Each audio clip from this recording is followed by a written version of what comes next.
particular hoy el Evangelio de San Lucas, el Evangelio según San Lucas, que es el que estamos leyendo, como bien sabemos, este año en los Evangelios dominicales.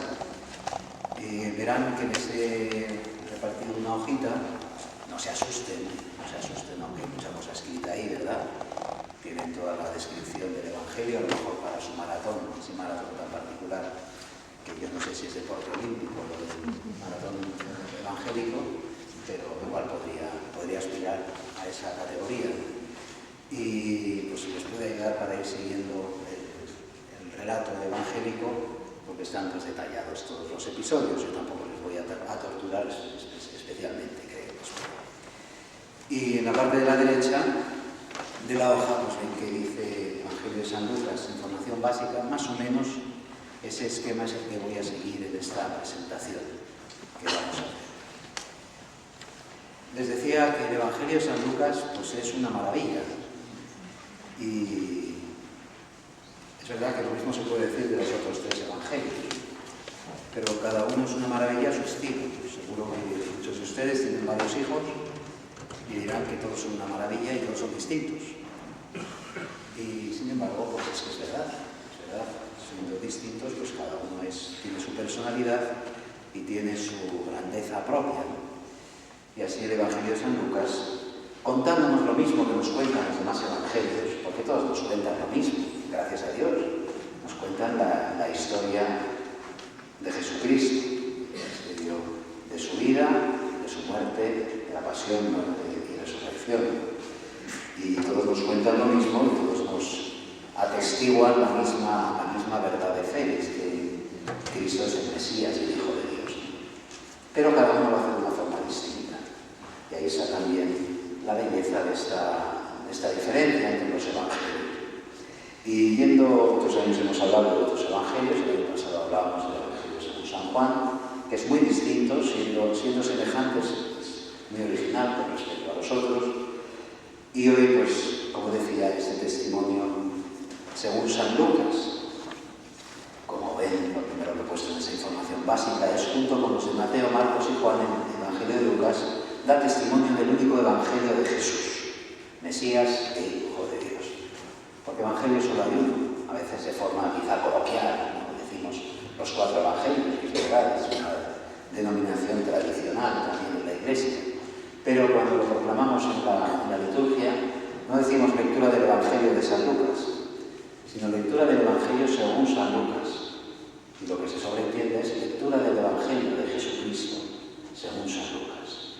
Porque hay 4 evangelios, pero hay un único evangelio, que en el fondo es el que trae y el que es Jesucristo, que Él es el Evangelio. Por eso el testimonio de Lucas aparece en profunda unidad con los otros 3. ¿Y qué es lo primero que nos llama la atención en el Evangelio de San Lucas?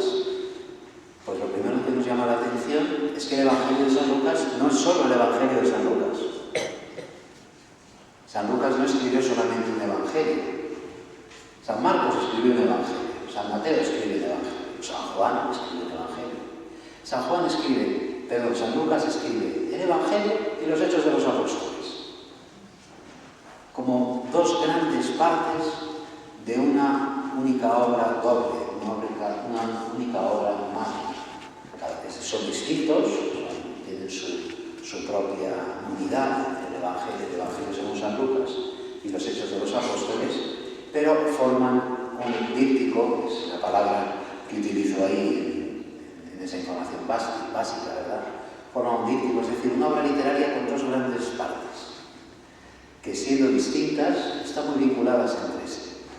Están unidas por muchas cuestiones en las que ahora no me detengo a entrar, pero basta leer el comienzo de los Hechos de los Apóstoles para escuchar cómo San Lucas le dice a Teófilo, el destinatario de su Evangelio, de los Hechos, como en el primer tratado le dice, te expuse todo lo que hizo Jesús durante su vida y hasta que fue elevado al cielo. Es decir, los Hechos de los Apóstoles comienzan refiriéndose al Evangelio, es el primer tratado del Evangelio de San Lucas, y el destinatario es el mismo, un tal Teófilo, del que no sabemos nada. Sabemos sí que es alguien importante, porque debe ser un gobernante o algo semejante, por el título que le da, noble Teófilo, que da el comienzo del Evangelio, pero no sabemos exactamente de qué se trata. Así que afirmamos o sabemos que ambas partes están dedicadas al mismo personaje y además con esa relación. Por lo tanto, esa originalidad de San Lucas, que no es solo una originalidad literaria, no es solo que escriba un libro más largo, es una originalidad que ya nos habla del contenido. ¿Por qué? Porque pues el Evangelio es la historia de Jesús, los Hechos de los Apóstoles son la historia de la Iglesia. ¿Y qué nos dice esto? Pues nos dice que para San Lucas la historia de Jesús no está entera, no está completa sin la historia de la Iglesia. ¿Por qué? Porque la Iglesia es el cuerpo de Jesús.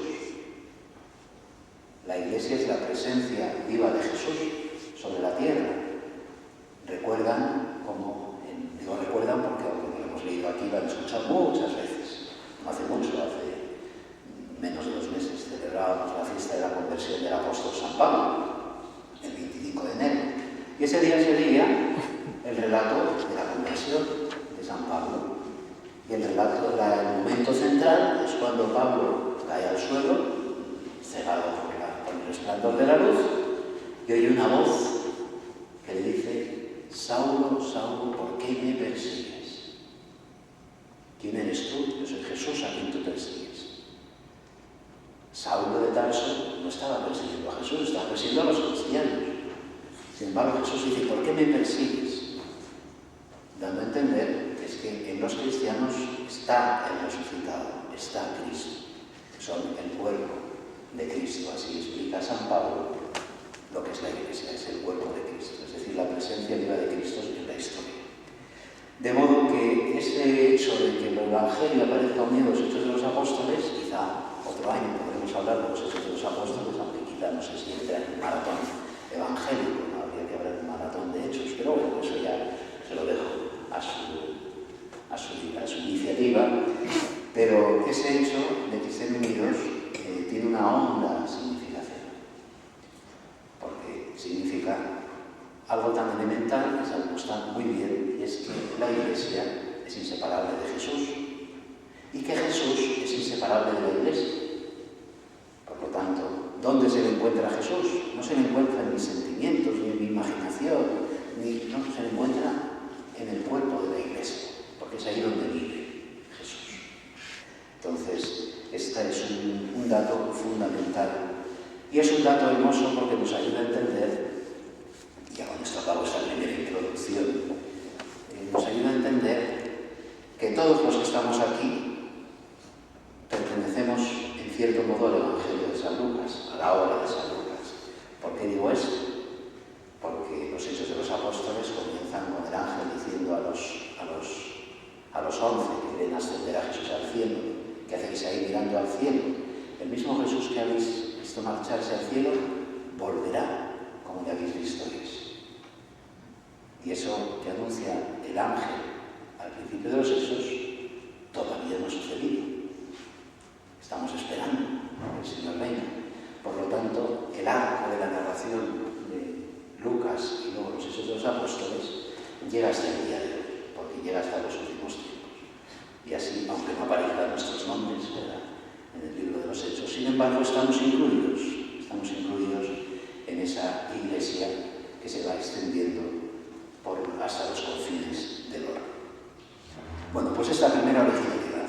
Lucas no solamente escribe el Evangelio, sino que escribe la prolongación del Evangelio en la historia, con lo cual ya nos ofrece pues una enseñanza verdaderamente preciosa. ¿Quién fue Lucas? Pues Lucas fue un compañero de San Pablo. Y una vez más, el libro de los Hechos de los Apóstoles es el que nos permite comprender cuál ha sido la fuente principal, por así decirlo, de San Lucas a la hora de escribir su Evangelio. Lucas dice que no ha sido testigo presencial de la vida de Jesús. Nos lo dice al principio de su Evangelio. Pero luego en los Hechos de los Apóstoles hay un momento en el cual San Lucas está escribiendo como historiador, en tercera persona, y fueron, hicieron, vinieron y demás. Y hay un momento, en Hechos 16, en el cual Lucas empieza a escribir en primera persona. Y entonces nos levantamos y fuimos. Y se preguntarán, ¿y a dónde fueron? Pues fueron a Europa. Estamos en la parroquia de Nuestra Señora de Europa, como bien sabemos.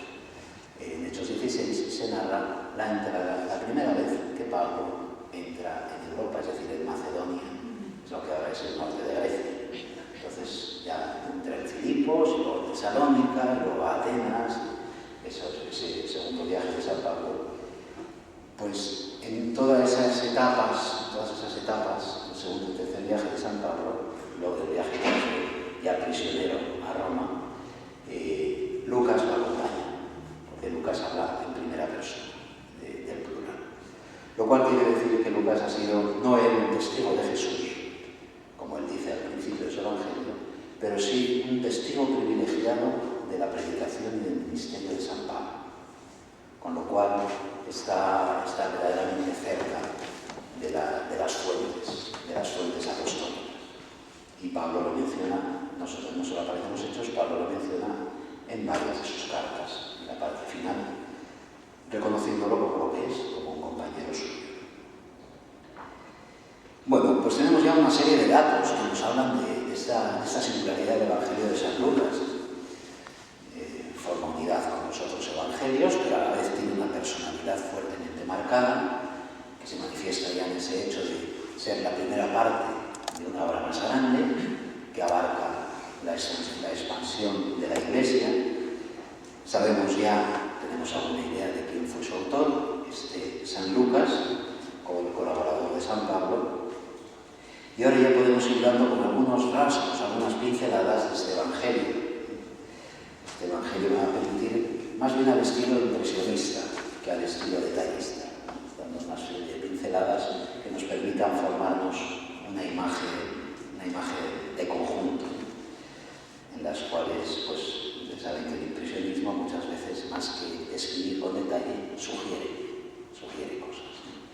Y así también, pues, una serie de sugerencias que nos den indicaciones para acercarnos al Evangelio. ¿Qué es lo primero que hallamos en el Evangelio de San Lucas? Pues hallamos lo que solemos llamar el Evangelio de la infancia. No hace mucho, hace ya casi 3 meses. El tiempo pasa volando, ¿verdad? Celebrábamos la Navidad. El tiempo de Navidad y el tiempo de Adviento, pues es el tiempo en el que leemos todos esos relatos de la infancia de Jesús. Y gran parte de ellos pertenecen al Evangelio según San Lucas. Los 2 primeros capítulos de su Evangelio están dedicados a la infancia de Jesús, a la infancia y a la preinfancia. Recordamos cómo el Evangelio de San Lucas comienza con la anunciación a Zacarías, el anuncio de Juan Bautista, del nacimiento de Juan Bautista, el anuncio a María, el nacimiento de Jesús. Y luego por los relatos de los nacimientos de los dos, primero Juan Bautista y luego Jesús, y la presentación, la circuncisión y finalmente el niño hallado en el templo, con toda esa infancia de Jesús que va desde antes de nacer hasta que tiene 12 años, es decir, hasta que entra ya en el umbral de la vida adulta. Y bueno, pues son unos capítulos verdaderamente magníficos. Creo que todo lo que se diga de Dios es poco, por eso hay que intentar no excederse demasiado con los adjetivos, ¿no? Pero bueno, todos recordamos su hondura y su sencillez y su belleza del Evangelio de la infancia. Un Evangelio de la infancia que es muy extenso. Son 2 capítulos largos. En el Evangelio de San Mateo también tenemos un Evangelio de la infancia al principio, también 2 capítulos, pero mucho más breves. Total, unos 50 versículos. En Lucas son más de 100 versículos. Una infancia verdaderamente muy extensa. Y recordamos el Magnificat, recordamos el Benedictus, recordamos al anciano Simeón y tantas cosas, ¿verdad? Tantos personajes que nos resultan entrañables, pues gracias a este testimonio de San Lucas que nos lo ha transmitido. La infancia, pero el Evangelio, por lo tanto, empieza con la infancia de Jesús. ¿Y por qué? Pues porque es muy importante saber de dónde viene Jesús. ¿De dónde viene Jesús? La gran pregunta que recorre todos los Evangelios siempre es: ¿Jesús quién es? ¿Quién es verdaderamente este hombre? Se llama Jesús, y que es de Nazaret, y cuyos padres se llaman José y María. ¿Quién es verdaderamente? Y el Evangelio de la infancia desde el principio nos lo deja claro, que es verdadero hombre, hijo de María, pero que ha sido sido concebido en su seno por una acción singularísima del Espíritu Santo. Por lo tanto, que en su humanidad es hijo de Dios. Que por lo tanto es el nuevo Adán, en fin, es de una riqueza verdaderamente singular.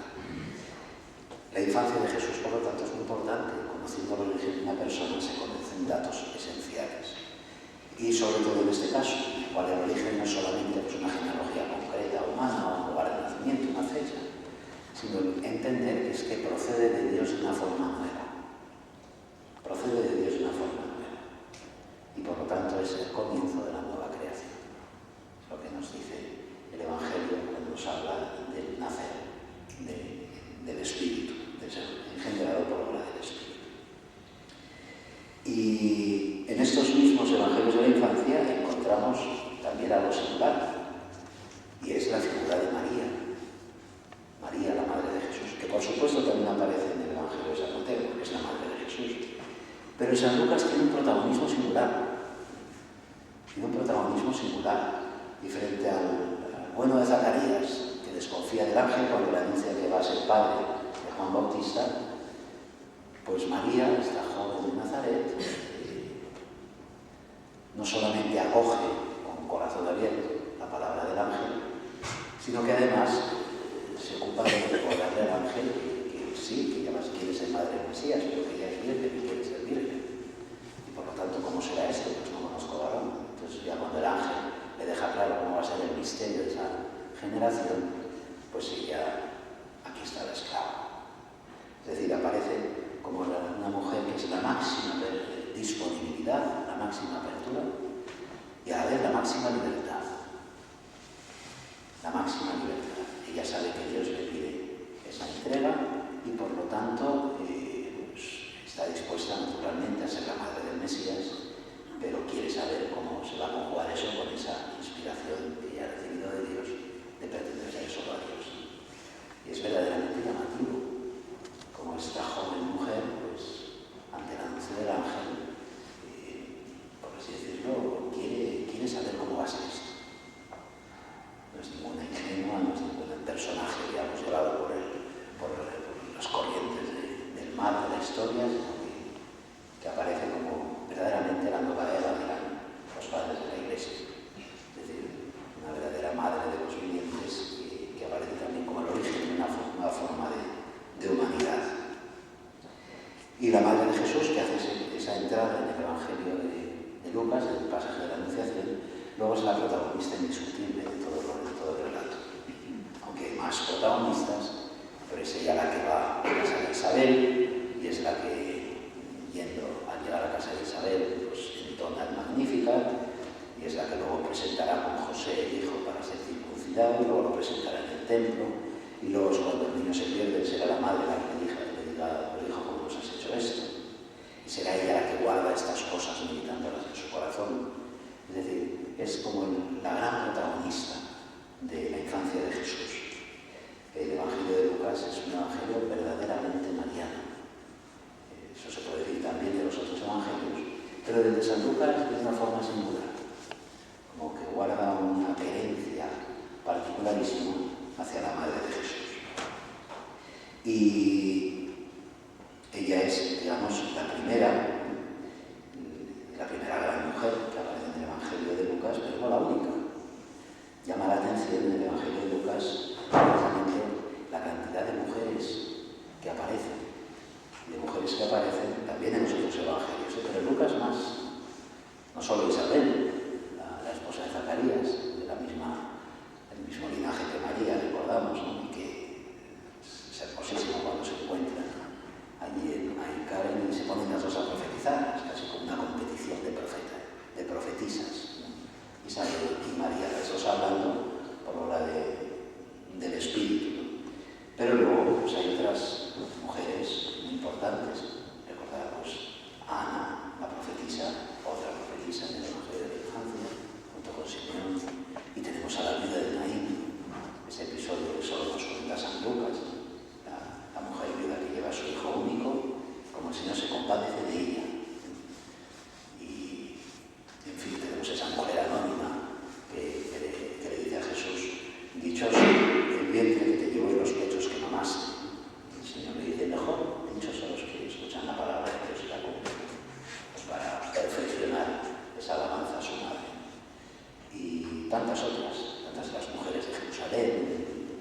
ocasión que se lamentan de Jesús, aquella viuda anónima, ¿no?, que echa la ofrenda en el templo. Lucas tiene una querencia singular. No hay que olvidar que la Sagrada Escritura, la mujer, es importantísima, no solo porque es el culmen de la creación, es la última criatura de Dios, por lo tanto es la máxima perfección, sino porque además se convierte en símbolo de sabiduría. La mujer en la Biblia es el símbolo de la sabiduría, y por eso es tan relevante. Y por eso también la corrupción de la mujer es particularmente peligrosa, porque se convierte en lo contrario. Y así, pues, de la esposa fiel que es capaz de sacar adelante al marido, pues se convierte en la adúltera, la prostituta, que lo que hace es denigrar al hombre. Pero la mujer, pues, y precisamente desde ese punto de vista entendemos la importancia que San Lucas ha dado a la Virgen María, que es la gran mujer, que así aparece como la mujer sabia por excelencia. Y por eso un compañero me recordaba hoy como pues la Iglesia la considera como la primera teóloga cristiana, porque de ella se nos dice que guardaba las cosas referentes a Jesús, dándoles vueltas en su corazón hasta que las entendía. De manera que esa querencia que tiene San Lucas, ¿no?, es pues un hombre particularmente atento. Una vez que pasamos ya el Evangelio de la infancia, esos dos primeros capítulos, pues ya nos encontramos con el relato evangélico que comenzamos con el bautismo del Señor, el ministerio del Bautista, el bautismo del Señor y luego ya la actividad de Jesús. Las tentaciones que veíamos hace 2 domingos y la actividad pública del Señor. Y pues en todo ese relato evangélico, el Evangelio de San Lucas es el evangelio más extenso de los 4. Está cerca de Mateo y de Juan, pero es un poco más largo que los dos. Es el evangelio más extenso, ¿no? Pues todo ese relato aparece articulado por una idea que es una idea fundamental para San Lucas, y que es el tema del camino. El camino. En Lucas estamos siempre caminando. Es una metáfora muy importante, porque al fin y al cabo vivir es caminar. Vivir es caminar, y caminar es vivir, podemos decir a la vez. Pero en San Lucas está la realidad, que es también una imagen muy desarrollada en la Sagrada Escritura, en el Antiguo Testamento. Recordamos cuando Moisés le decía al pueblo de Israel que tiene 2 caminos, ¿no? El camino del bien y el camino del mal, el camino de la fidelidad a Dios, la Torá, la ley, y el camino de la rebeldía, el camino de los ídolos.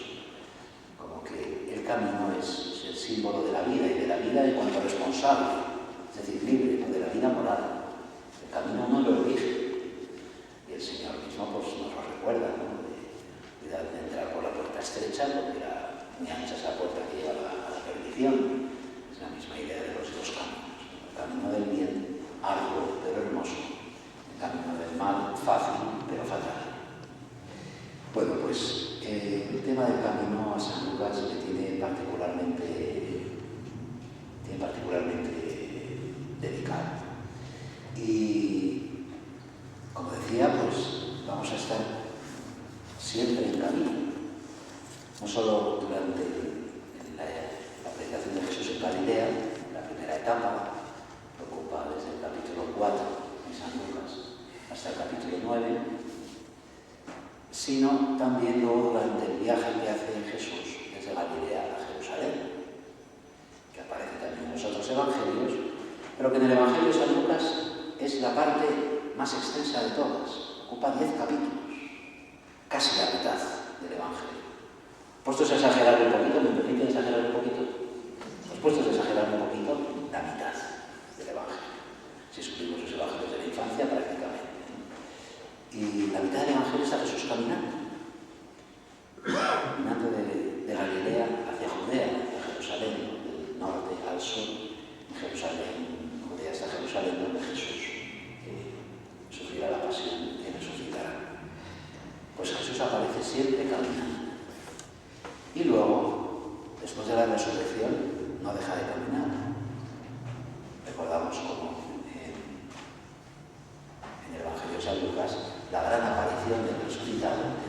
precisamente durante un camino, el camino de Maús.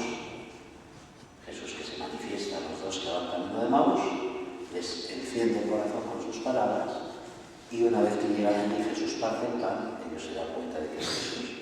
Y ya deshacen el camino, pero esta vez ya toda prisa, para volver a Jerusalén.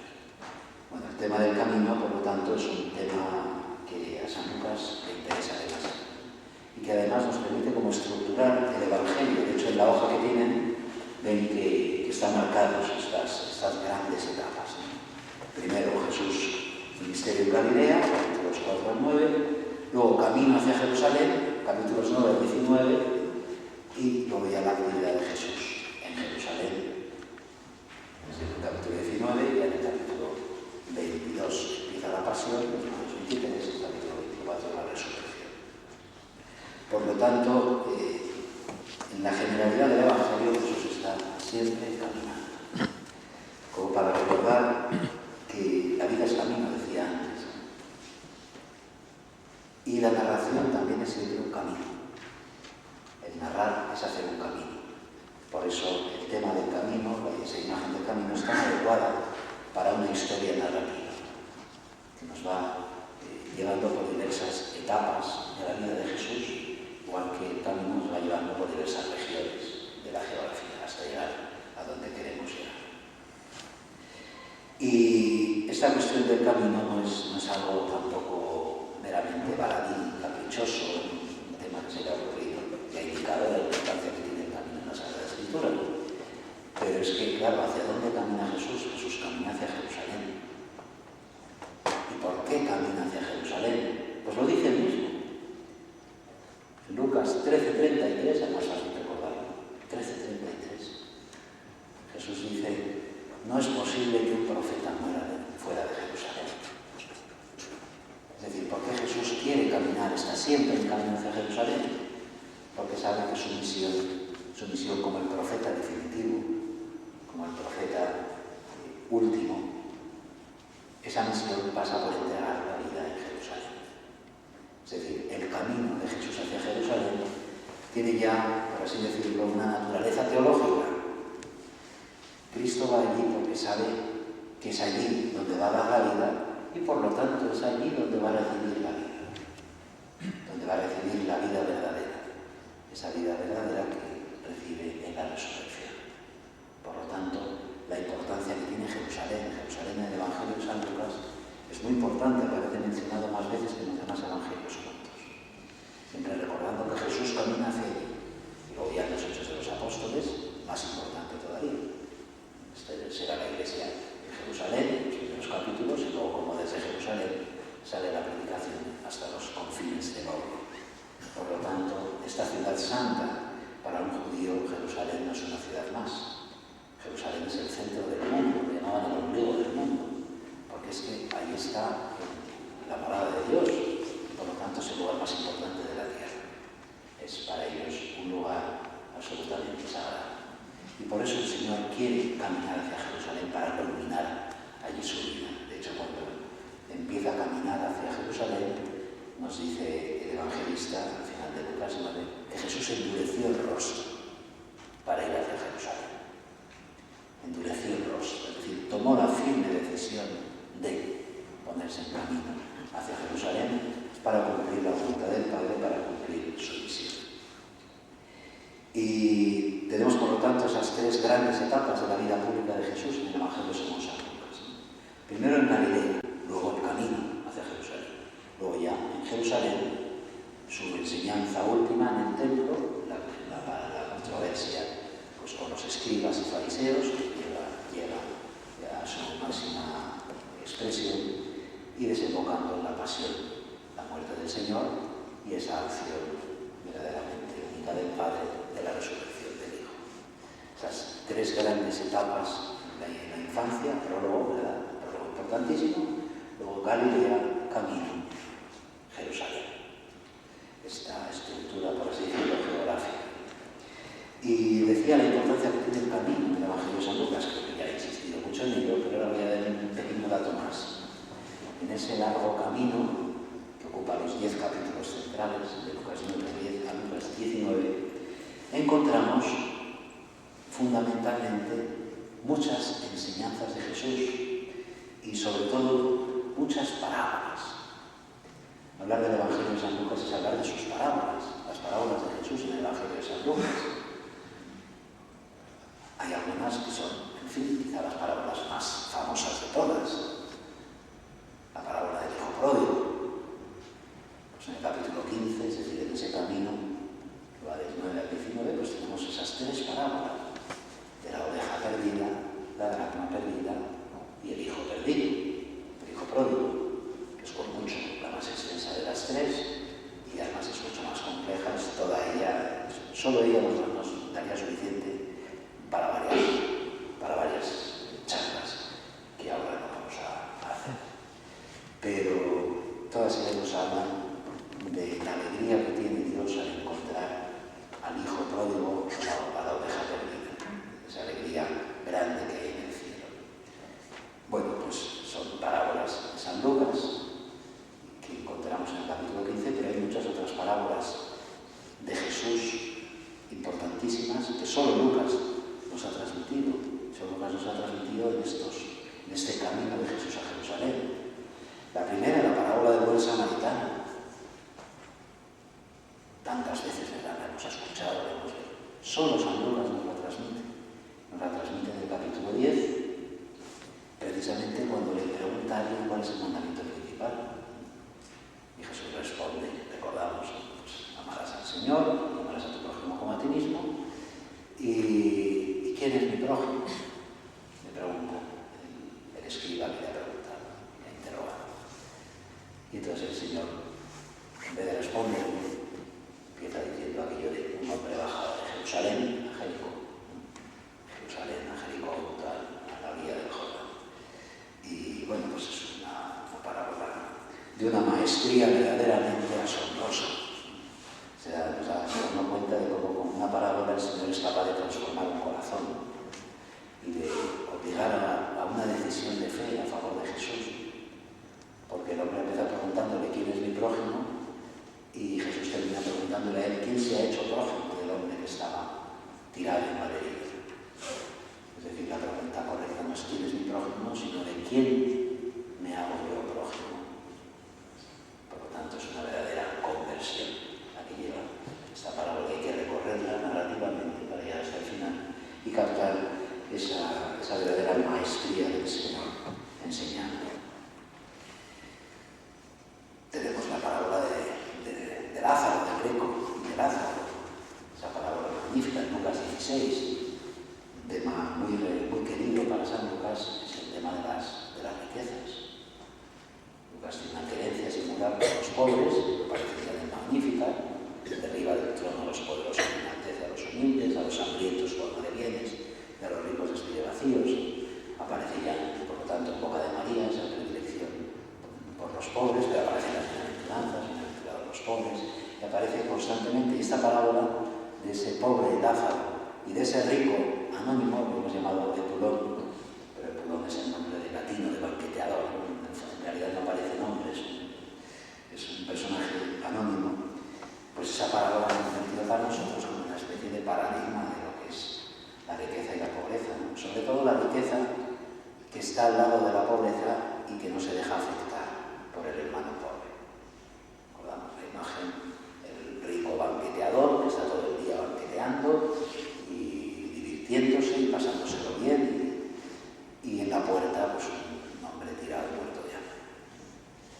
Y bueno, pues esa maestría, perdón que insista, pero es que es verdaderamente asombrosa la capacidad que tiene nuestro Señor para mover los corazones verdaderamente con estas parábolas. El rico, por tanto, y Lázaro, ese pobre Lázaro que luego llevado al seno de Abraham, sin embargo el rico pues fue enterrado, ¿no? Y está en el Hades. Y tenemos la parábola del juez inicuo, ya en Lucas 18, el juez inicuo y la viuda. Recordamos, ¿verdad?, esa viuda que está pidiéndole al juez, hazme justicia frente a mi adversario. La viuda en la Biblia es, por así decirlo, como el paradigma de la desprotección. La mujer viuda que no tiene un esposo que trabaje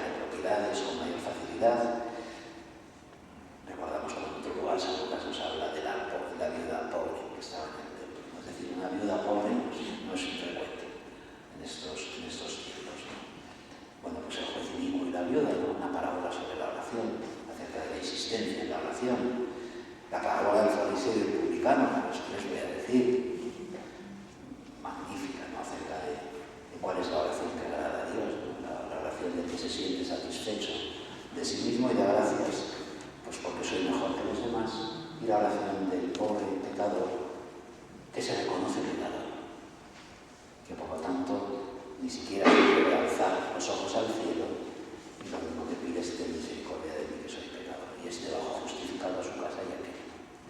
Bueno, pues estas parábolas son verdaderamente potentes, ¿no? Lucas es un autor magnífico, porque él ha investigado mucho, ha buscado, se ha informado con unos y con otros, con Pablo, decía antes, ¿no? Pero sin duda también con María, o con fuentes cercanas a la Virgen María, y con todos los que han convivido con Jesús, para todos aquellos relatos, todas aquellas enseñanzas que en otros evangelios no aparecen, ¿no? Y sin embargo él ha recogido en el suyo. Tengo para mí que les debemos una inmensa deuda de gratitud a estos autores, ¿no? Que gracias a ellos conocemos a Jesús, y gracias a ellos conocemos esta riqueza de la enseñanza de Jesús. Bueno, pues ese camino, por lo tanto, a Jerusalén, no es solamente un camino exterior, no es solamente un camino de Galilea a Judea y Jerusalén, son 100 y pico kilómetros, no es solamente un camino exterior, es un camino interior. Igual que la peregrinación a Santiago no es solo el camino que se hace con los pies, sino el camino que se recorre con el corazón. El camino que se hace de Galilea a Jerusalén es un camino exterior, pero que importa sobre todo el interior. Y Jesús en este camino pues, se dedica particularmente a instruir a sus discípulos y a enseñarles y a ir haciéndoles comprender la grandeza del don que han recibido y la grandeza de la misión que les está llamado a realizar en Jerusalén. Por lo tanto, el tema del camino es un tema que en cierto modo permite como englobar y sintetizar y catalizar los grandes intereses del Evangelio, reuniéndolos. Y bueno, les digo también ahí, como en los relatos de la resurrección, ya lo he comentado antes, cobra especial importancia la aparición a los discípulos de Maús, esos discípulos que van a esa población que no está muy lejos, pero tampoco muy cerca de Jerusalén. Y solo Lucas nos transmite este relato, y en ella pues aparece como Jesús resucitado. En el camino se le verá como el Maestro, y el Maestro que les enciende el corazón con su palabra. Pero no solamente les enciende el corazón, también les enciende la mente. Fundamentalmente el corazón, porque Dios lo dice, no ardía nuestro corazón. ¿Pero por qué arde su corazón? Porque el Maestro les ha ayudado a entender, su historia. Les ha ayudado a entender ese camino del Mesías que ellos no entendían. Porque ellos esperaban un Mesías glorioso y no un Mesías sufriente. Y Jesús ha sido un Mesías sufriente, tan sufriente que ha sufrido la muerte más atroz que podamos imaginar, y más humillante. Y sin embargo, el resucitado, ese caminante misterioso que se les acerca después de dejarles hablar y de que le cuentan ellos con sus palabras desde su punto de vista todo lo que él ha vivido, es cuando él dice esas palabras, ¿verdad? Necios y tardos de corazón. No era necesario que el Mesías sufriera para entrar en su gloria. Comenzando desde Moisés y por todos los profetas, les explicó en la Escritura lo que se refería a él. ¿Qué es lo que hizo Jesús en ese largo camino? Pues les dio una magnífica lección de teología, la mejor teología que existe. ¿Cuál es la mejor teología que existe? Aquella que nos manifiesta como en Cristo se cumple el plan de Dios. Se cumple el plan de Dios, se cumplen las profecías, se cumplen las esperanzas, se cumple el plan de Dios atestiguado en la Sagrada Escritura. Y por lo tanto, esto les ayuda a los discípulos a entender lo que no entendían. Porque entonces resulta que hay una nueva coherencia, que es posible que el Mesías sufra para entrar en su gloria. Y eso es lo que a ellos les permitirá, les ayudará a entender finalmente a Jesús, y por eso el corazón se les enciende. Cuando alguien descubre el sentido de la vida, su corazón se enciende. Sobre todo cuando alguien piensa que ha sido un fracasado por haber seguido pues, a un fracasado, el gran fracasado que era Jesús. Cuando uno piensa que su vida es una opción que no merecía la pena. Y sin embargo una luz nueva le hace comprender que no solo no ha fracasado, sino que ha realizado la historia más impresionante que podría realizar, pues entonces se le enciende el corazón. Entonces comprende. Y esto es lo que vivieron estos hombres. Estos hombres comprendieron que su historia no solo no había sido en vano, sino que habían sido incorporados a una historia que los desbordaba. Una historia que los desbordaba. Y de hecho les llevará a los confines de la tierra, como dice el Señor al final del Evangelio y al comienzo de los Hechos. Es decir, les llevará a dar testimonio de ese acontecimiento a todos los hombres de todos los tiempos. El maestro de Nomos, por lo tanto, es el maestro de la gran luz. Y para los antiguos la luz y el fuego son lo mismo, para nosotros no. Pero para ellos sí. La luz que ilumina la mente es el fuego que calienta el corazón. Es una única realidad. Y así ellos entienden cuál es el sentido de su vida. Y así nosotros, viviendo el Evangelio, entendemos cuál es el sentido de nuestra vida. Como decía antes, nuestra vida está enmarcada dentro de esta obra de San Lucas. No es solo una forma bonita de hablar, es una realidad. Es decir, está todavía en marcha ese proceso hasta que venga el Hijo, hasta que venga en su gloria.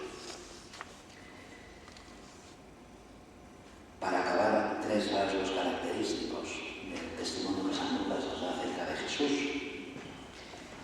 Primero, la alegría. Todo evangelio es evangelio de alegría, porque evangelio significa alegría, significa buena noticia. Una buena noticia nos alegra. Por lo tanto, todo evangelio es evangelio de alegría. Pero en Lucas especialmente se expresa con mucha mayor frecuencia, se explicita mucho más. Y pues basta volver una vez más al evangelio de la infancia, pues para recordar cómo mi espíritu se exulta en Dios mi Salvador, y cómo cuando llegó tu palabra a mi oído la criatura saltó de alegría en mi vientre, y cómo los ángeles cantan en Belén después del nacimiento del niño, gloria a Dios, y cómo la alegría está permanentemente presente. Es la alegría, que no es una alegría cualquiera, es la alegría de la salvación. ¿Y en qué consiste la salvación? La salvación es Jesús. La salvación es Jesús. La salvación no es que Dios simplemente nos saque de un estado y nos ponga en otro estado. La salvación es la comunión viva con Cristo. Y lo que nos salva es esa comunión que nos transforma. Leíamos la transfiguración precisamente según San Lucas, en el Evangelio de la Misa. Y es eso, es Cristo transformado, transfigurado, que anticipa nuestra transfiguración hasta llegar a la resurrección por la comunión con Cristo. Por lo tanto, la alegría de la salvación es un evangelio que contiene exigencias muy duras, que contiene momentos muy duros, y sin embargo todos ellos están como enmarcados y envueltos por esta revelación fundamental de la alegría, del gozo que viene de Dios, que es el único gozo verdadero, que no es el gozo de los fuegos artificiales, ¿verdad?, que resplandecen y luego la oscuridad es mayor que antes, sino que es el gozo de la verdadera luz, que ilumina y que por lo tanto, y es la luz que brota del resucitado, por lo tanto es el encuentro con Cristo. Otro rasgo característico importantísimo, la misericordia de Jesús. Todos los evangelios nos lo atestiguan, pero antes recordaba, sin ir más lejos, esas tres parábolas características que solemos llamar así, parábolas de la misericordia. Lucas 15, la oveja, la dracma, el hijo.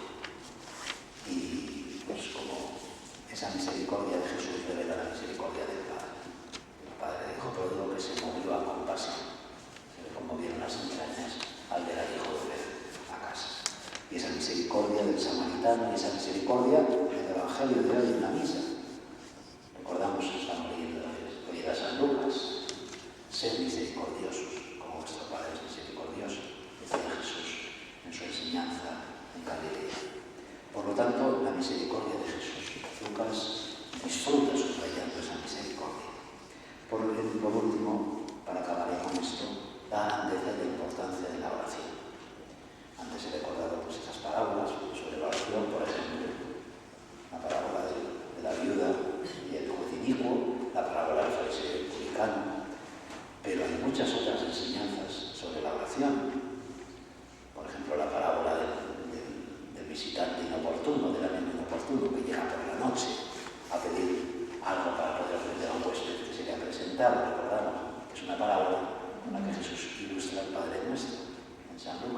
Lucas 11, hablando de la importancia de saber pedir sin miedo y pedir con ganas, por así decirlo. Pero no solo que encontramos muchas instrucciones enseñadas sobre la oración, sino que en el Evangelio de San Lucas Jesús aparece con mucha frecuencia orando de Cristo. Y Jesús ora en el momento del bautismo. Los tres evangelios primeros, Mateo, Marcos y Lucas, nos narran el bautismo, pero solo Lucas nos dice que Jesús se levantó del agua orando, y en ese momento bajó el Espíritu sobre él. Y Jesús ora, Lucas 6, en el momento antes, la noche antes de llamar a los 12, de constituir el grupo de los 12, para indicar que eso que hace no es una ocurrencia suya, es que es voluntad del Padre. Jesús ora en la transfiguración, ayer lo veíamos. Una vez más, los tres evangelios nos hablan de la transfiguración de Jesús, pero solo San Lucas nos especifica que Jesús estaba orando. Y Jesús nos enseña a orar en el Padre Nuestro, y Jesús orará en Getsemaní, y Jesús orará en la cruz. Padre, perdónalos porque no saben lo que hacen. La oración de intercesión, un salmo bellísimo. Cristo, por lo tanto, aparece como maestro de oración, que ora y que enseña a orar. Y con esto ya esta vez sí que acabo. Estamos en Cuaresma. Y la Cuaresma, como sabemos, es el tiempo de la oración. Y ustedes me dirán, sí, oración, ayuno y limosna. Sí, las tres prácticas. Pero lo más importante, por supuesto, es la oración, porque esa práctica es entrar en comunión con Dios. Tanto el ayuno como la limosna aparecen en relación con la oración. El ayuno como una forma para disponerse mejor para la oración y la limosna como un fruto de la oración, la misericordia. Bueno, pues en San Lucas se nos ofrece un verdadero camino, no solo para ese maratón, que es un camino que harán ustedes corriendo, supongo, como hacemos maratones. No solamente nos ofrece un camino para esa práctica de la lectura del Evangelio, sino que nos ofrece un camino muy concreto para esta Cuaresma, nos ofrece un camino muy concreto para toda nuestra vida.